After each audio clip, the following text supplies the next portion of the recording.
সকলকে ধন্যবাদ জানিয়ে শুরু করছি আজকের এসএসএ নিউজের একটি বিশেষ গুরুত্বপূর্ণ প্রতিবেদন।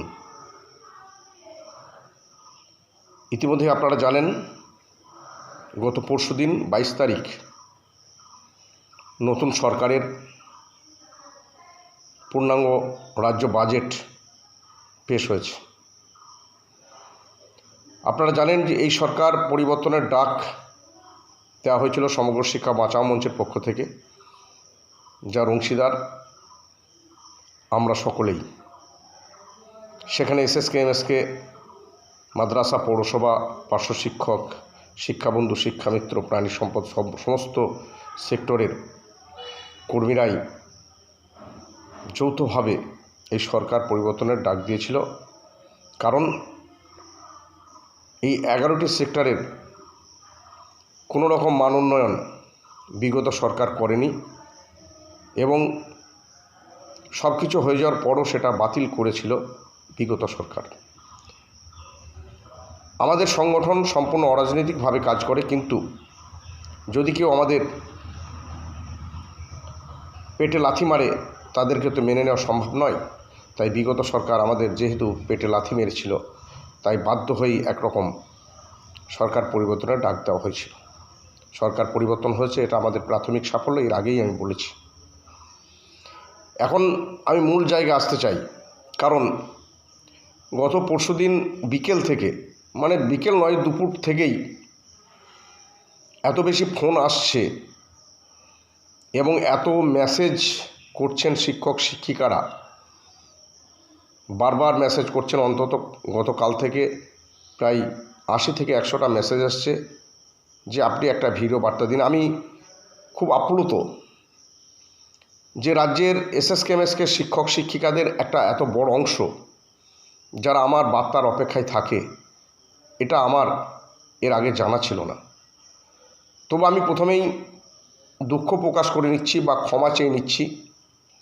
গত পরশুদিন থেকে দুপুরের পর থেকে যারা আমাকে ফোন করেছেন তাদের হয়তো 10% ফোন আমি রিসিভ করতে পারিনি, তার জন্য আমি ক্ষমা প্রার্থী।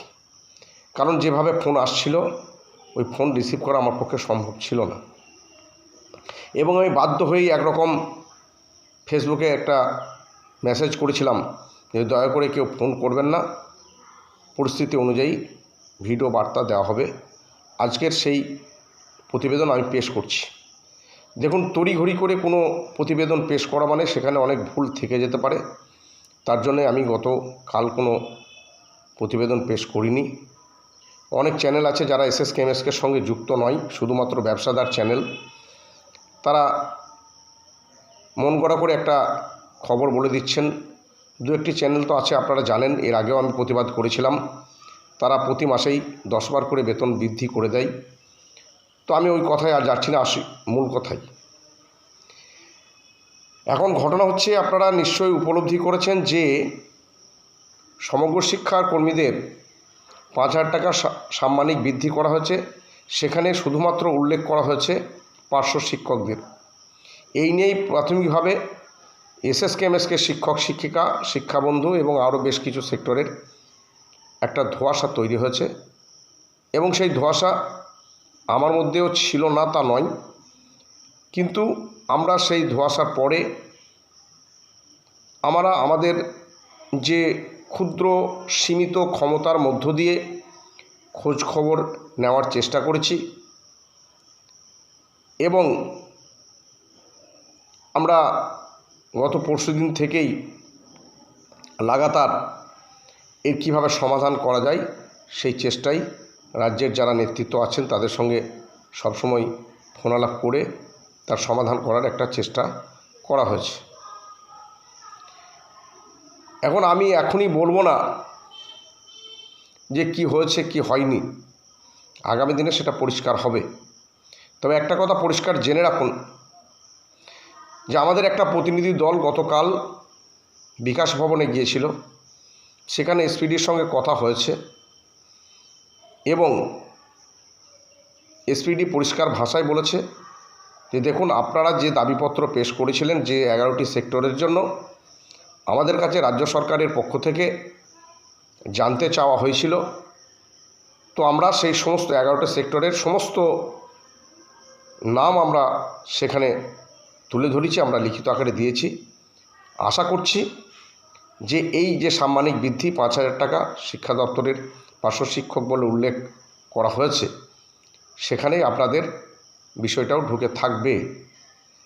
তবু তিনি আশা করছে এই কথাটা বলেছেন। তার ফলে আমাদের আরও একটু এগিয়ে যেতে হবে, কিভাবে এটা নিশ্চিত করা যায় সেই বিষয়টা আমরা ইতিমধ্যে চেষ্টা চরিত্র করেছি। ইতিমধ্যে আপনারা জানেন যে আমাদের এই সমগ্র শিক্ষার কর্মীদের জন্য বিগত 2 বছর থেকে একমাত্র বিধায়ক আইএসএফের নওশাদ সিদ্দিকী লড়াই করছেন। বিধানসভায় বারবার তিনি আমাদের বিষয়গুলো তুলে ধরেছেন এবং এবছর বিরোধী দল যদিও বিগত যে সরকার ছিল, শাসক সরকার, তাদের এমএলএ অনেক বেশি, তা সত্ত্বেও আমরা বিরোধী দল বলে মনে করি বামফ্রন্ট এবং আইএসএফ যে সংযুক্ত মোর্চা তাদেরকেই। তো সেই হিসাবে আমাদের সংগঠনের পক্ষ থেকে আরেকজন বামফ্রন্ট বিধায়ক যিনি আছেন, একমাত্র বিধায়ক ডোমকলের মুস্তাফিজুর রহমান রানা, তার সঙ্গেও যোগাযোগ করা হয়েছে এবং ইতিমধ্যে আপনারা দেখবেন তার সাফল্য আমরা পেয়েছি। যে এসএসকে এমএসকের কথাটা বাজেটে উল্লেখ না থাকলেও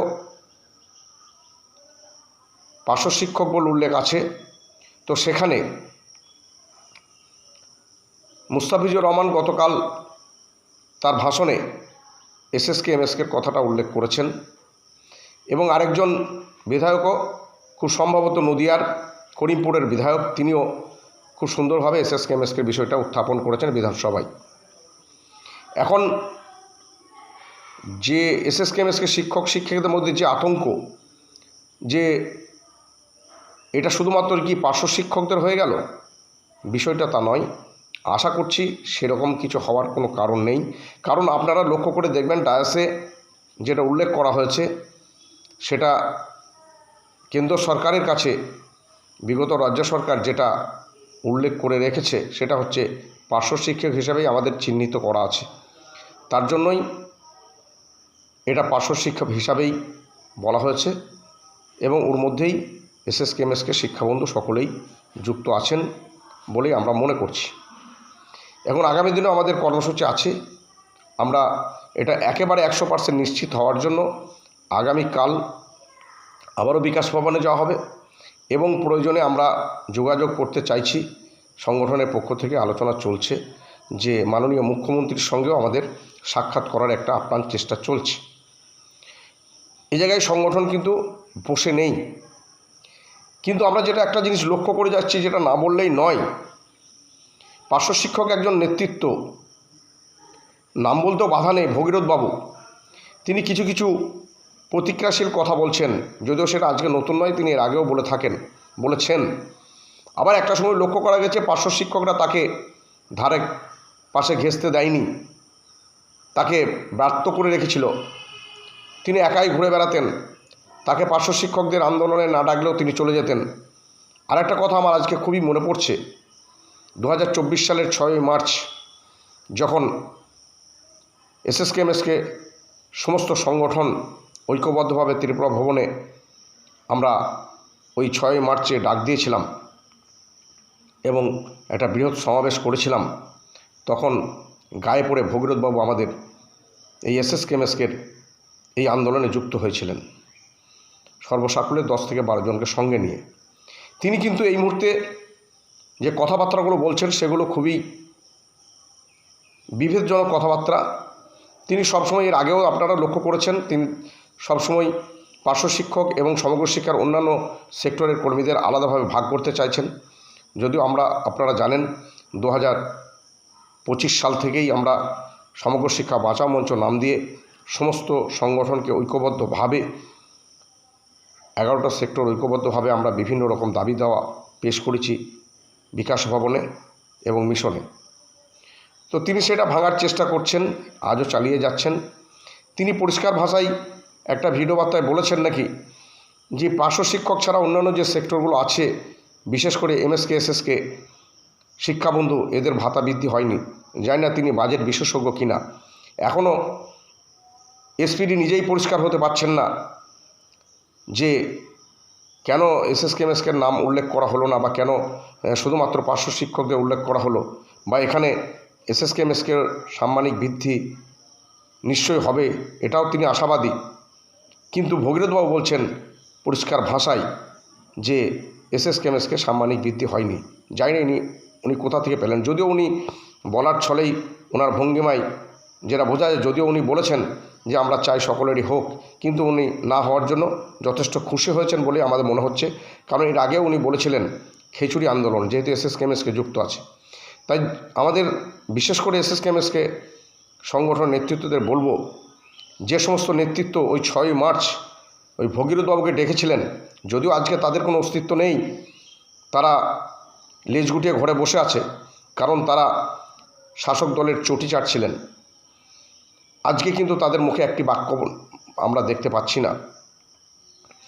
তো এসএসকেএমএসকে শিক্ষক শিক্ষিকাদের নিয়ে সাংগঠনিকভাবে বলতে গেলে অনেক কথা আছে, আগামী পর্বে আবার প্রয়োজনে বলবো, কারণ এখন ভিডিও ইতিমধ্যে অনেক বড় হয়ে গেছে, আর বেশি কথা আমি বাড়াতে চাইছি না। তো আমি এটুকু বলতে চাই, কারণ আপনারা ইতিপূর্বে দেখেছেন যে 3% ইনক্রিমেন্টের কথা যখন অর্ডার বের হয়েছিল তখন ধোঁয়াশা ছিল। অনেকেই বলছিলেন 60 অপশনধারী যারা এসএসকেএমএসকে শিক্ষক শিক্ষিকা আছেন তারা পাবেন, 65 পাবেন না। কিন্তু আমরা কিন্তু সাংগঠনিকভাবে তার ম্যাচিং অর্ডার বের করে সকলের জন্য সেটা করারও চেষ্টা করা হয়েছে, এবং সেটা আমরা সফল হয়েছি। 5 লক্ষ টাকা টার্মিনাল বেনিফিটের ইতিহাস আপনারা নিশ্চয়ই জানেন। আজ থেকে মাস 6 আগে পর্যন্ত অর্ডার হওয়ার পরেও টাকা না ঢোকার জন্যে অনেকে ভাবছিলেন এখনও পাবো কি না, আতঙ্কিত ছিলেন। কিন্তু টাকা ঢোকার পরে তারা নিশ্চিত হলেন যে হ্যাঁ 60% সকলেই পেল। এটা কিন্তু সংগঠনের একটা বড় সাফল্য। তাই এই যে 5,000 টাকা বৃদ্ধি, যদিও এই 5,000 টাকা বৃদ্ধিতে আমরা একেবারেই সন্তুষ্ট নই, কারণ আমরা যে কাজটা করি এবং দেশের বিভিন্ন প্রান্তে বিভিন্ন রাজ্যে আমাদের এই সেক্টরের ন্যূনতম সাম্মানিক 26,000-এর নিচে কোথাও নেই, কোথাও 40, 42, 52,000 টাকা পর্যন্ত পাই। অথচ আমরা 5,000 টাকা বৃদ্ধি হলো সর্বসাকুল্যে 20,000-এর দোরগোড়ায় দাঁড়িয়ে আছি। তো সে জায়গায় যাই হোক, এই যে 5,000 টাকা বৃদ্ধির ব্যাপারে যে ধোঁয়াশা এখনও শিক্ষকদের মধ্যে যে আতঙ্ক তৈরি হয়েছে, আতঙ্কিত আপনারা হবেন না। যেটুকু জট আছে সেটুকু কাটিয়ে আশা করছি আমাদের সাংগঠনিকভাবে ঐক্যবদ্ধভাবে আমরা এগিয়ে গিয়ে সেই জটটা কাটিয়ে পরিষ্কারভাবে ডিপার্টমেন্টাল যে ম্যাচিং অর্ডার বের হবে সেখানে এসএসকেএমএসকের উল্লেখটা থাকবে, এটা আপনারা ধরে নিতে পারেন। সবশেষে যেটা বলতে চাই, বিগত 2 দিন থেকে এর আগেই আমি বলে গেলাম, যেভাবে ফোন করছেন এবং বেশ কিছু শিক্ষক শিক্ষিকা যেভাবে উদ্গ্রীব হয়েছেন, বলছেন আপনারা ডাক দিন, আমরা বিকাশ ভবন ভরিয়ে দেব, আমরা কাতারে কাতারে গিয়ে সেখানে পৌঁছাবো। তাদের উদ্দেশ্যে বলছি, দেখুন অনেক সময় দেখা যায় যখন যেটা করা দরকার সেটা আমরা করতে পারি না। তাই যখন আপনাদের বারবার ডাক দেওয়া হয়েছিল তখন কিন্তু আপনাদের ঘুম ভাঙেনি। আজকে একটু মনে হচ্ছে যে আমাদের হবে না, তাই আতঙ্কে আপনারা ছটফট করছেন। তাই এই বিষয়টা মনে রেখে আগামী দিনে সাংগঠনিকভাবে যে কোনো কর্মসূচি গ্রহণ করলে এই বর্তমান যে মানসিকতা আছে সেইটাকে বহাল রেখে অবশ্যই ঝাঁপিয়ে পড়বেন এই আশা রাখব। আর যদি 5,000 টাকা পেয়ে যাই তারপরে আবার সেই পূর্বের অবস্থায় মানসিকতায় ফিরে যাব, এই মানসিকতা নিয়ে চলাটা খুবই খারাপ বিষয়। তাই এই জায়গাটায় আপনারা নিশ্চয়ই আগামী দিনে সতর্ক হবেন এই আশা ভরসা রেখে সকলকে আমার চ্যানেলের পক্ষ থেকে, সংগঠনের পক্ষ থেকে সংগ্রামী অভিনন্দন জানিয়ে শেষ করছি। ভালো থাকবেন, সুস্থ থাকবেন। আগামী কাল বা পরশুর মধ্যে অনেক কিছুই বলার ছিল যেগুলো বলা সম্ভব হলো না, অনেক ভিডিও বড় হয়ে গেছে। তাই তো আগামী কাল বা পরশুর মধ্যে আমি দ্বিতীয় পর্ব এই বাজেট নিয়ে আরও পরিষ্কার হয়ে আপনাদের সামনে উপস্থাপন করব। এই কয়েকটি কথা বলে শেষ করছি। ভালো থাকবেন, সুস্থ থাকবেন, ধন্যবাদ।